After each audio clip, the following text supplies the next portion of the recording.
Vous êtes-vous déjà demandé pourquoi des symboles nés il y a des millénaires traversent encore les cultures et continuent de façonner notre manière de chercher du sens?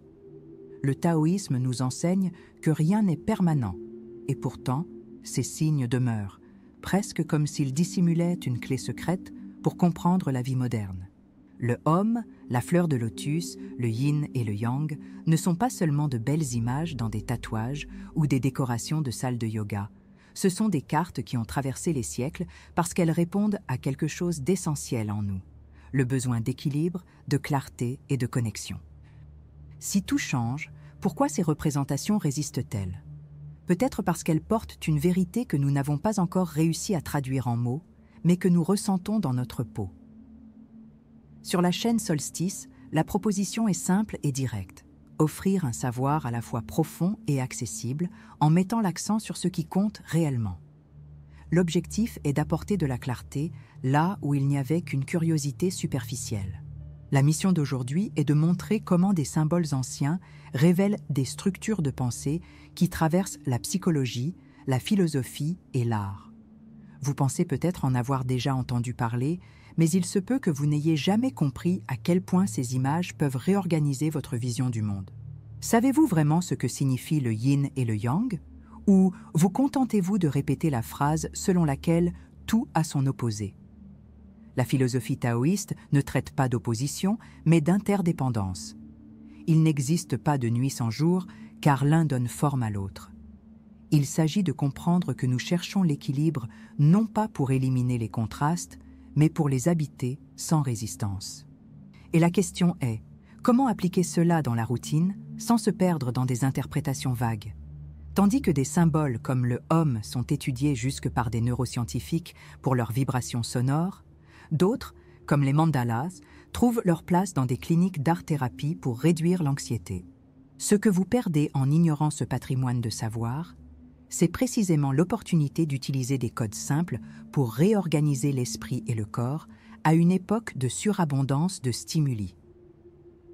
Préférez-vous continuer à regarder ces signes seulement comme des images décoratives ou enfin comprendre leur véritable pouvoir? Nous vivons à une époque qui valorise la vitesse, mais néglige la profondeur. Lorsque des symboles ancestraux reviennent à la mode sans contexte, nous courons le risque de consommer uniquement l'esthétique, en perdant le contenu. Si vous laissez passer, vous continuerez à répéter des schémas superficiels alors que vous pourriez absorber un héritage millénaire ayant un impact direct sur votre vie. Si ce contenu a éveillé en vous la sensation qu'il faut aller au-delà de l'évidence, alors vous avez déjà compris le but. Abonnez-vous à la chaîne Solstice, laissez votre like et continuez à suivre, car chaque épisode est conçu pour ouvrir une nouvelle porte de compréhension. Il ne s'agit pas de croire ou non, mais d'explorer des outils qui ont déjà franchi les frontières et restent encore pertinents. Le prochain pas est entre vos mains. Ignorer des symboles que tout le monde reconnaît, mais que peu comprennent. Ou enfin, apprendre à les utiliser comme des guides pratiques de conscience et d'équilibre. Au VIe siècle avant Jésus-Christ, au cœur des forêts de l'ancienne Inde, on trouve des récits de moines assis dans un profond silence, récitant une unique syllabe, Om. Cette pratique, décrite dans les Védas, avait un but clair, reproduire le son primordial de l'univers. Le détail, c'est qu'il ne s'agissait pas de mysticisme poétique. Le Om était considéré comme l'axe soutenant l'esprit et le cosmos. Lorsqu'il était prononcé, il créait une vibration qui non seulement unissait l'individu au tout, mais entraînait aussi l'esprit à se concentrer. L'exposition commence ici. Ce n'était pas un symbole à voir, mais à vivre. Le Om était une expérience auditive, répétée jusqu'à devenir un état de conscience. Ce que peu perçoivent, c'est que ce son a franchi les frontières et, des siècles plus tard, a atteint les laboratoires de neurosciences. Des chercheurs comme Kalyani ont démontré que la répétition du Om réduit l'activité de l'amygdale cérébrale, liée à la peur, et augmente les zones de calme et de concentration. Cette constatation crée une tension contemporaine. Nous sommes face à une technique millénaire capable de réduire l'anxiété, validée par la science, mais souvent reléguée au rôle de simple son exotique dans des playlists de relaxation. La question qui demeure est dure. Combien d'anxiété supporterons-nous encore avant de réhabiliter cette ressource avec le respect qu'elle mérite? La perte de ce sens se manifeste déjà. Le « homme » est imprimé sur des t-shirts, des tatouages et des mugs comme un ornement culturel, sans contexte. Réduit à l'esthétique, il perd sa fonction pratique. Réaligner l'esprit et le corps, créer une stabilité intérieure. Nous célébrons l'image, mais ignorons la pratique. Cela entraîne une conséquence évidente. Nous vivons entourés de symboles de calme, mais restons plongés dans un stress chronique. Le danger n'est pas d'ignorer le « homme », mais de le vider de son sens jusqu'à ce qu'il devienne insignifiant. Cette banalisation est une invitation au vide spirituel. En avançant, nous arrivons à la fleur de lotus, symbole présent dans l'hindouisme et le bouddhisme. Contrairement au « homme », qui est une vibration sonore, le lotus est une image vivante, toujours associée à la pureté et à la discipline. Elle pousse au milieu de la boue, mais ne s'y contamine pas. Et ce phénomène n'est pas seulement une métaphore. Il est prouvé par la botanique à travers le lotus effect, où ses feuilles repoussent la saleté et l'eau. Ce détail transforme la fleur en symbole de résilience, inscrit à la fois dans la nature et dans la philosophie. Plus qu'une contemplation, elle devient un modèle pratique de dépassement. Il faut comprendre le contraste entre ce que le symbole enseigne et la manière dont nous affrontons les difficultés aujourd'hui. Au lieu de cultiver la discipline pour fleurir au milieu du chaos, nous recourons à des solutions immédiates qui ne soutiennent pas l'équilibre à long terme. La fleur de lotus nous rappelle que la pureté n'est pas l'absence de boue, mais le résultat de la constance en son sein. Si nous ignorons ce principe, nous restons à la merci d'une vie où chaque obstacle devient une barrière infranchissable. Et la vie moderne, avec sa pression incessante, multiplie ces obstacles. À présent, entrons dans l'univers des mandalas, peut-être les plus visuels de tous les symboles présentés jusqu'ici. Dans les traditions hindoues et bouddhistes, elles représentent le cosmos, souvent créées en sable coloré pour ensuite être détruites. Les moines passaient des jours dans une discipline absolue à construire des géométries parfaites pour, ensuite, les effacer comme exercice de détachement. Il faut investir une énergie totale dans quelque chose de beau, puis le laisser partir. C'est une leçon d'impermanence vécue dans le corps et non seulement conçue par l'esprit. Nous vivons dans un monde qui valorise l'accumulation et la permanence à tout prix. Nous accumulons des objets, des réussites, des contenus numériques. Ignorer la leçon du mandala signifie intensifier la souffrance face à chaque perte, car le détachement n'est jamais entraîné. Nous pouvons voir les mandalas comme de simples motifs graphiques dans des cahiers de coloriage ou les reconnaître comme des technologies mentales qui entraînent la résilience face à l'impermanence. Et si nous choisissons la première option, nous perdrons à jamais la seconde. Si vous êtes arrivé jusqu'ici, vous avez déjà compris que ces trois symboles n'appartiennent pas au passé, mais au présent. Le homme, la fleur de lotus et les mandalas portent des clés pratiques pour faire face à l'anxiété, à la discipline et au détachement. Les ignorer revient à accepter une vie plus fragile et dispersée.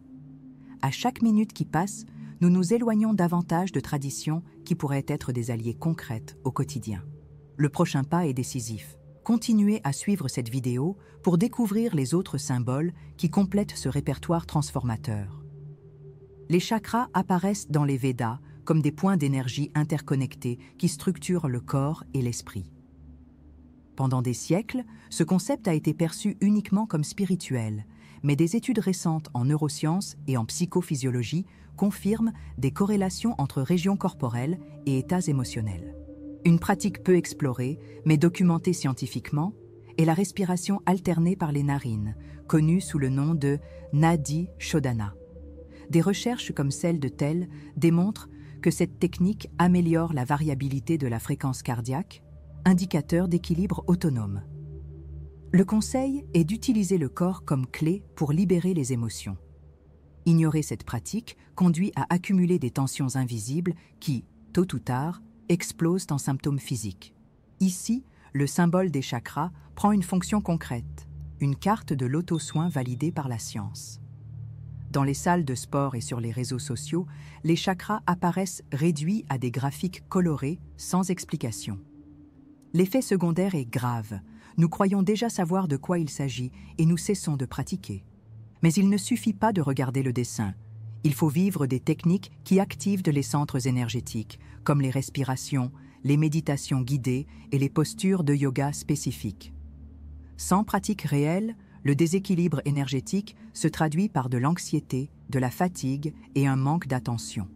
La solution, en revanche, est simple. Retrouver vitalité et concentration. Le dilemme est de choisir entre illusion esthétique ou application pratique. Et la solution réside dans la récupération du sens originel. De la carte énergétique, passons au Hamsa, symbole ancestral de protection. Connu comme la main de Fatima dans les traditions juives et islamiques, et comme véhicule de connaissance dans l'hindouisme, il représente l'idée d'éloigner les énergies négatives. Mais plus important que son apparence est l'effet qu'il provoque dans l'esprit humain.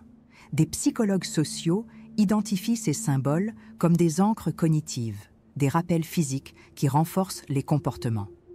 Avoir le Hamsa visible dans des moments de décision fonctionne comme un déclencheur de choix plus sûr et plus conscient. La pratique peu explorée consiste à utiliser le symbole comme outil. Chaque fois que le regard se pose dessus, renforcer une intention positive. L'ignorer, c'est laisser place à des décisions automatiques, influencées par la peur ou la pression externe. Le Hamsa n'est pas un bouclier magique, c'est un rappel constant de pleine attention. Quand cette fonction est perdue, la conséquence est de se sentir sans protection, même entouré de symboles. À présent, parlons du célèbre œil bleu. L'œil bleu trouve son origine dans les traditions méditerranéennes anciennes et s'est répandu au Moyen-Orient et en Asie comme amulette contre la jalousie et le mauvais œil. Sa force réside moins dans l'éloignement des énergies externes que dans la régulation des perceptions internes. Des recherches en psychologie culturelle montrent que croire en une amulette de protection réduit les niveaux d'anxiété sociale et améliore la performance dans des situations d'évaluation. Utilisez l'œil bleu non pas comme superstition, mais comme ressource cognitive de confiance en soi, en rappelant qu'une partie de la menace vient de l'intérieur, de la peur d'être observé et jugé. En ignorant cet aspect, nous tombons dans l'extrême opposé, exposition constante sur les réseaux sociaux, insécurité et quête de validation externe. En transformant l'œil bleu en souvenir touristique, nous réduisons sa fonction à un simple objet exotique. Si chaque regard extérieur active en nous des insécurités, nous avons besoin de symboles qui nous réorientent vers l'intérieur. Lorsque l'œil bleu remplit cette fonction, il agit comme un miroir. Le problème n'est pas la jalousie d'autrui, mais notre ouverture excessive à la critique. Sans cet outil, nous restons prisonniers d'un environnement de comparaison, de plus en plus intensifié par le numérique. Chakra, Hamsa et œil bleu ne sont pas des pièces de décoration, ce sont des outils d'autogestion mentale et émotionnelle. Lorsqu'ils sont appliqués correctement, ils offrent stabilité, protection et confiance dans des environnements de plus en plus hostiles. Les alternatives courantes, ignorées, banalisées ou utilisées de façon superficielle, ne font qu'accroître l'anxiété, l'insécurité et la perte de concentration. Le bénéfice est de réhabiliter des pratiques validées par la science et par l'histoire, tant que nous y avons encore accès. Si vous reconnaissez ce point, commentez dès maintenant la phrase « Je choisis l'équilibre ». C'est le premier pas d'un engagement vers la résolution du problème. Ce que certaines personnes ignorent, c'est que le Bouddha, figure historique de Siddhartha Gautama, s'est imposé comme archétype universel de l'éveil spirituel. Plus qu'une image sur les autels, il représente un modèle de vie qui a choisi d'examiner la nature de la souffrance humaine. D'un point de vue psychologique, Carl Jung voyait le Bouddha comme un archétype d'individuation, celui qui traverse la douleur pour intégrer l'esprit et le mental. En pratique, le symbole invite à l'entraînement de la présence, quelque chose qui est aujourd'hui étudié dans le champ de la psychologie clinique sous le nom de mindfulness. En banalisant le Bouddha comme simple décoration, nous perdons son rôle de véritable guide d'autorégulation émotionnelle. Mais l'impact de ce symbole va au-delà de la gestion du stress. Lorsque l'image du Bouddha est utilisée de manière consciente dans les espaces de méditation, elle agit comme une encre de mémoire. Elle nous rappelle de respirer, de ralentir, de réorienter nos priorités. Cet usage s'aligne avec le concept de pratique incarnée, en psychologie contemplative, où l'espace physique renforce les habitudes intérieures. Remettre à plus tard ce contact a une conséquence: vivre en pilote automatique, sans référence extérieure, qui aide à réorganiser les états internes. La douleur de l'inertie apparaît silencieusement. Fatigue constante, irritabilité croissante, sentiment de vide. Celui qui adopte le Bouddha comme symbole pratique expérimente clarté et sérénité au milieu de l'excès de stimulation moderne. Un autre symbole, pas si éloigné, est le geste de Namasté, qui est à la fois l'un des plus subtils et des plus puissants. Issu du sanskrit, il signifie « le divin en moi reconnaît le divin en toi ». Psychologiquement, il agit comme un exercice d'empathie et d'humilité. Dans un monde où les relations sont de plus en plus traversées par la compétitivité, le simple fait de joindre les mains et d'incliner la tête réorganise notre façon de regarder l'autre. Des études sur la gratitude et la reconnaissance montrent que des pratiques sociales de révérence augmentent jusqu'à 25% les indices de bien-être subjectif. Le yin et le yang, sans doute le plus conceptuel des symboles, naît du taoïsme comme explication des forces complémentaires de la vie. Contrairement au sens commun, il ne s'agit pas d'opposition, mais d'interdépendance. Lumière et ombre coexistent, et leur dynamique crée l'équilibre. Ce principe a été traduit en psychologie par la thérapie comportementale dialectique, qui enseigne à gérer les contradictions internes sans s'effondrer. Les données montrent que les pratiques d'acceptation réduisent les rechutes dépressives jusqu'à 50%. Le yin-yang enseigne qu'il n'y a pas de croissance sans douleur, ni de clarté sans doute. Retarder cet apprentissage, c'est perpétuer la lutte contre sa propre complexité intérieure. Au quotidien, le yin et le yang peut être utilisé comme outil de réflexion pratique. Visualiser son image dans les moments de conflit aide à se rappeler que les extrêmes n'ont pas à être éliminés, mais intégrés. Accepter que les hauts et les bas font partie d'un même processus. Ignorer cette leçon, au contraire, engendre rigidité psychologique, intolérance et polarisation, aujourd'hui visibles sur les réseaux sociaux et dans les environnements politiques. Le coût en est une vie marquée par des divisions internes et externes qui minent la santé mentale et les relations sociales. Celui qui pratique la logique du yin et du yang est déjà gagnant. Plus de tolérance, de stabilité émotionnelle et de capacité à dialoguer dans des contextes adverses. Ainsi, le Bouddha, le geste du Namasté et le yin-yang ferment le cycle des 9 symboles comme synthèse de présence, d'empathie et d'équilibre.